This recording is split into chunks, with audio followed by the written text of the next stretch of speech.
Hello बच्चों, कैसे हैं आप सब। मैं आशा करती हूँ कि आप लोग ठीक होंगे। तो हम आप लोग को आज क्या पढ़ाएंगे, प्रश्नावली 12.2 का पहला क्वेश्चन। ठीक है, तो इसके पहले हम सभी कुछ पढ़ा चुके हैं, तो जाइए और चेक करिए। तो चलिए आज की क्लास को हम स्टार्ट करते हैं। जब तक अन्यथा ना कहा जाए तो पाई बराबर 22/7 लीजिए। ठीक है, हमें इतना मान लेना है। जब तक इसमें ना बोले कि 3.14 लीजिए। तो यहाँ पे पहला क्या कहता है कि एक ठोस एक अर्धगोले पर खड़े एक शंकु के आकार का है, जिनकी त्रिज्या 1 सेंटीमीटर है तथा शंकु की ऊंचाई उसकी त्रिज्या के बराबर है। तो इस ठोस का आयतन पाई के पदों में ज्ञात कीजिए। ठीक है, तो ये क्वेश्चन क्या कहना चाहता है कि एक ठोस एक अर्धगोले पर खड़ा है। ठीक है, खड़े एक शंकु के आकार का है, मतलब कि एक अर्धगोला है और उसके ऊपर क्या है, शंकु खड़ा हुआ है। तो चलिए हम चित्र बना देते हैं कैसे है। ठीक है, तो देखिए हमने ये चित्र बना दिया है। ठीक है, ये ऊपर क्या है, ये शंकु है और नीचे अर्धगोला है। क्या कहता है कि जिनकी त्रिज्या, मतलब कि शंकु और अर्धगोले दोनों की त्रिज्या कितनी है, 1 सेंटीमीटर। ठीक है, और जो शंकु है इतना। ठीक है, इस शंकु की ऊंचाई कितनी है, इस जो अर्धगोला है इसकी त्रिज्या के बराबर है, तो 1 सेंटीमीटर है। तो इस ठोस का आयतन पाई के पदों में ज्ञात करना है। मतलब कि हमें यहाँ पे कोई भी संख्या नहीं निकालना, सिर्फ पाई निकालना है। तो हम यहाँ पे क्या करेंगे, सबसे पहले लिखेंगे हल।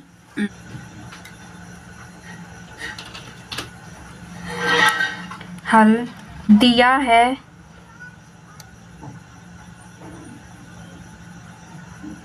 क्या दिया हुआ है, दिया है अर्धगोले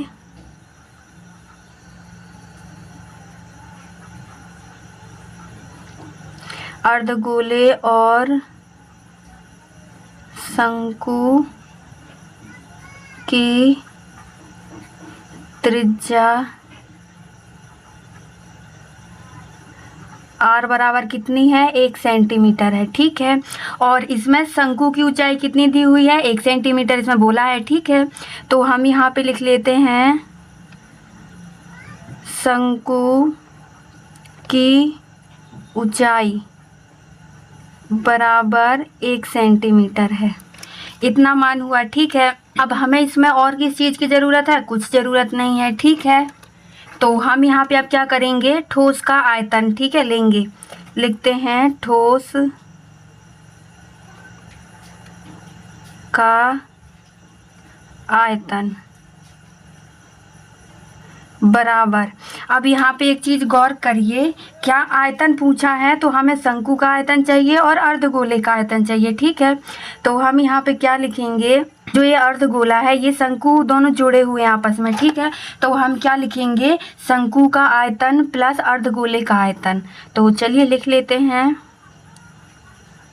शंकु का आयतन प्लस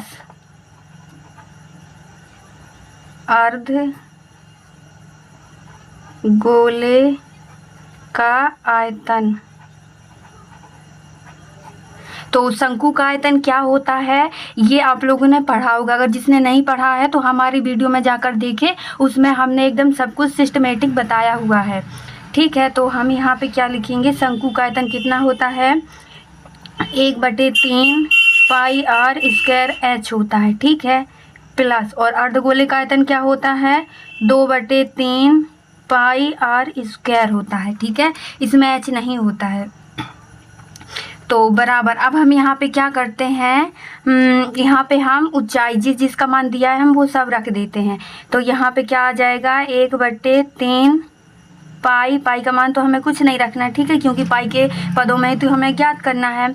तो r का मान क्या रखेंगे हम, 1, यहाँ पे त्रिज्या दी हुई है ना 1, तो यहाँ पे 1 का वर्ग और गुणा h, ऊंचाई कितनी दी हुई है, 1 दी है। ठीक है, तो 1 लिख देंगे प्लस 2/3 पाई, और r का मान कितना है, 1 है। ठीक है, तो यहाँ पे दोनों की त्रिज्याएं सेम हैं।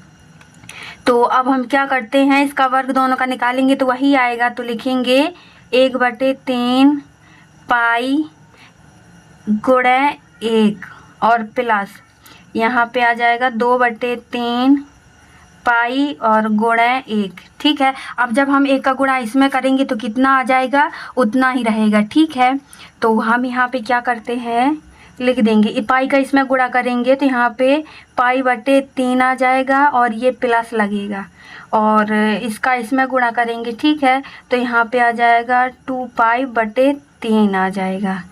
तो अब हम यहाँ पे क्या करते हैं, जब हर समान होते हैं तो उसमें से एक को हम कॉमन ले लेते हैं। ठीक है, तो यहाँ पे ये 3 कॉमन आ जाएगा बटे, और जब 3 कॉमन आए तो 3 से 3 कट जाएगा तो यहाँ केवल पाई बचेगा प्लस, और ये 2 पाई आ जाएगा। ठीक है, अब यहाँ पे क्या होगा, इन दोनों को जोड़ेंगे तो यहाँ पे कितना आ जाएगा, 3 पाई आ जाएगा बटे 3। तो इस 3 से 3 कट जाएगा तो यहाँ पे क्या आ जाएगा, तो अब यहाँ पे क्या आ जाएगा, पाई आ जाएगा। ठीक है, पाई सेंटीमीटर क्यूब आएगा। आपका ये क्यों आएगा, तो इसलिए आएगा क्योंकि हमें आयतन ज्ञात करना था। तो ये इसका आंसर हो गया था ना एकदम। देखिए आप लोग इसका स्क्रीनशॉट मार लीजिए। ठीक है, अब चलिए हम इसका दूसरा प्रश्न देखेंगे। तो अब ये दिया हुआ है दूसरा प्रश्न। क्या कहता है कि एक इंजीनियरिंग के विद्यार्थी रचेल से एक पतली एल्यूमिनियम की शीट का प्रयोग करते हुए एक मॉडल बनाने को कहा गया जो एक ऐसे बेलन के आकार का हो जिसके दोनों सिरों पर 2 शंकु जुड़े हों। ये जुड़ा है, देखिए एक ये शंकु और एक ये शंकु, ये क्या है, बीच में बेलन है। ठीक है, तो इस मॉडल का व्यास 3 सेंटीमीटर, मतलब यहाँ से यहाँ तक ये कितना है, 3 सेंटीमीटर है। ठीक है, लिख देते हैं 3 सेंटीमीटर, और इसकी लंबाई 12 सेंटीमीटर, मतलब यहाँ से तो ये कितना है, इस पूरे मॉडल की ऊंचाई 12 सेंटीमीटर है। ठीक है, तो क्या कहता है, यदि प्रत्येक शंकु की ऊंचाई 2 सेंटीमीटर हो, मतलब कि यहाँ से और यहाँ तक की ऊंचाई कितनी हो, 2 सेंटीमीटर हो। ठीक है, तो हम यहाँ पे क्या करेंगे, इतनी यहाँ पे 2 सेंटीमीटर है और यहाँ से यहाँ तक 2 सेंटीमीटर है, तो ये तो 2 हो गया। फिर क्या कहता हो, तो रचेल द्वारा बनाए गए मॉडल में अंतर्विष्ट हवा का आयतन ज्ञात कीजिए। ठीक है, हमें इसमें बताना है कि जो मॉडल है इसमें कितनी हवा भरी जा सकती है।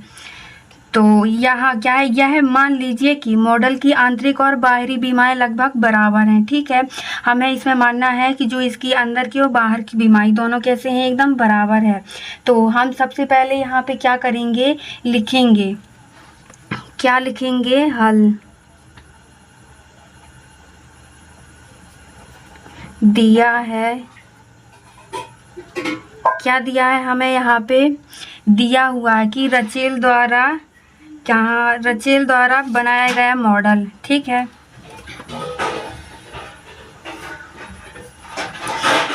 क्या लिखेंगे हम यहाँ पे, रचेल द्वारा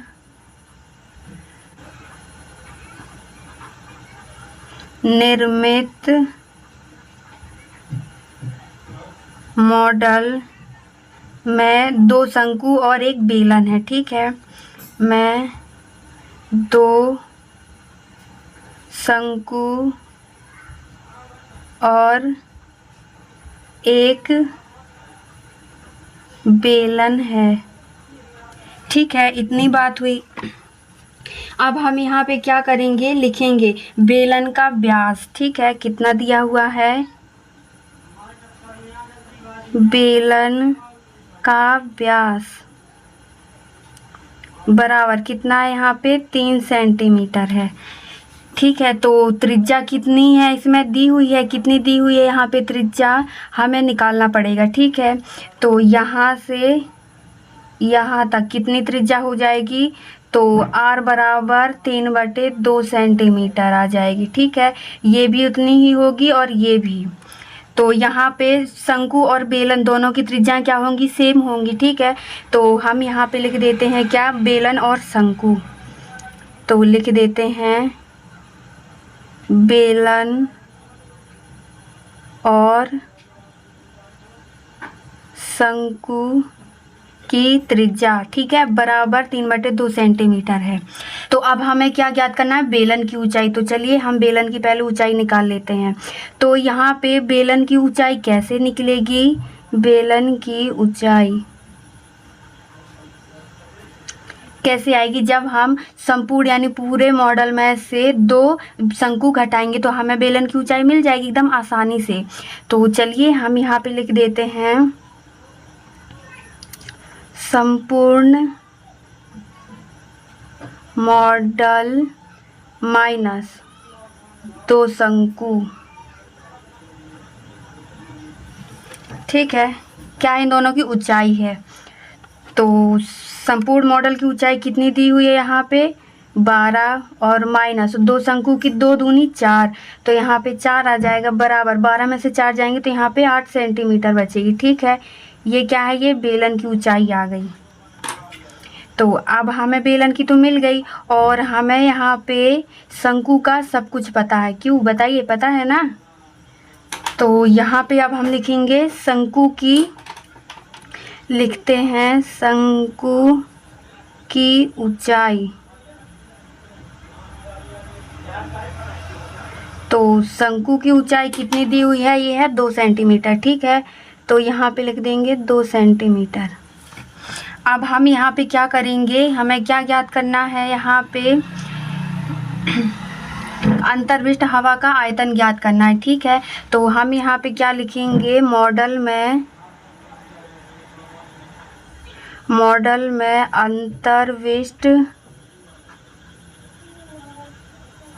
अंतर्विष्ट हवा का आयतन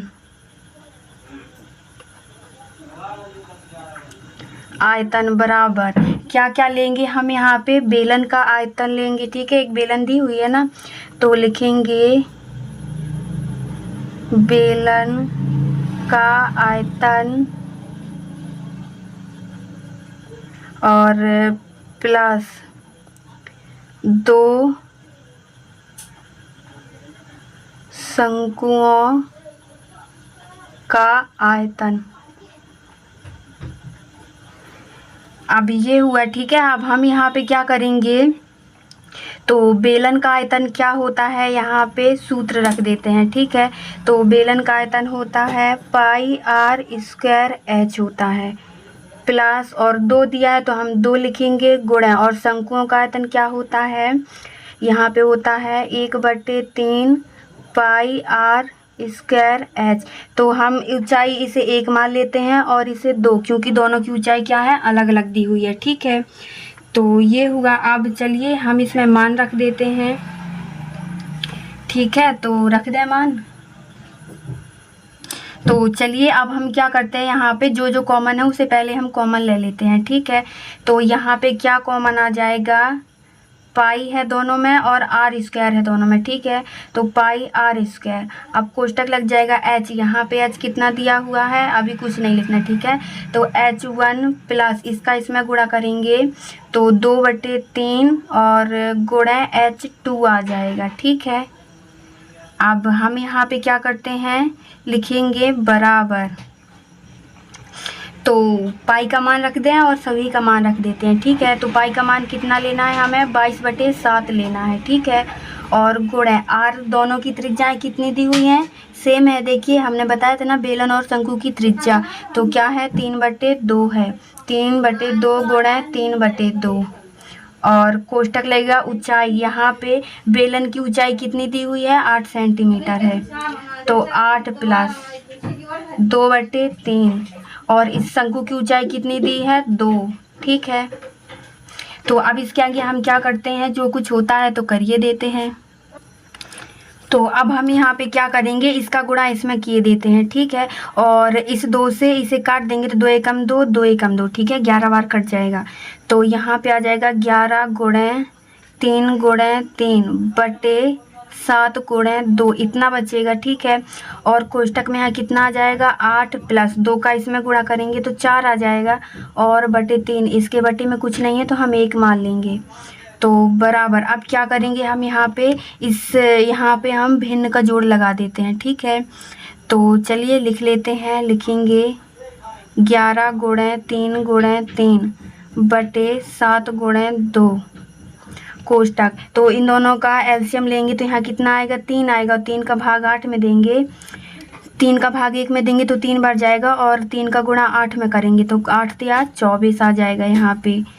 प्लस और 3 का भाग 3 में देंगे तो 1 बार जाएगा और 1 का गुणा 4 में करेंगे तो यहाँ पे 4 आ जाएगा। ठीक है, अब क्या करेंगे, इन दोनों को हम जोड़ देते हैं तो यहाँ पे आ जाएगा 11 गुणे 3 गुणे 3 बटे 7 गुणे 2 और गुणे लगा देते हैं। ठीक है, 8 4 4 जोड़ेंगे तो यहाँ 8 आ जाएगा और 2 बटे 3। तो यहाँ पे हम इस 3 से इस 3 को काट देते हैं और इससे 7 चौको 28 और इस 2 से इसे 4 को काट देते हैं, 2 दूनी 4। तो यहाँ पे क्या आ जाएगा, केवल 11 गुणे 3 गुणे 2 आ जाएगा। तो कितना मान बचेगा यहाँ पे, 3 दूनी 6 और 6 का गुणा 11 में करेंगे तो 11 6 66 आ जाएगा, सेंटीमीटर क्यूब आ जाएगा। ठीक है, क्यों इसलिए लिखा क्योंकि आयतन ज्ञात करना है, ये आप लोग एकदम बैठा लीजिएगा। ठीक है, दिमाग में। तो ये आंसर हो गया, एक बार आप लोग इसे शुरू से देख लीजिए। ठीक है,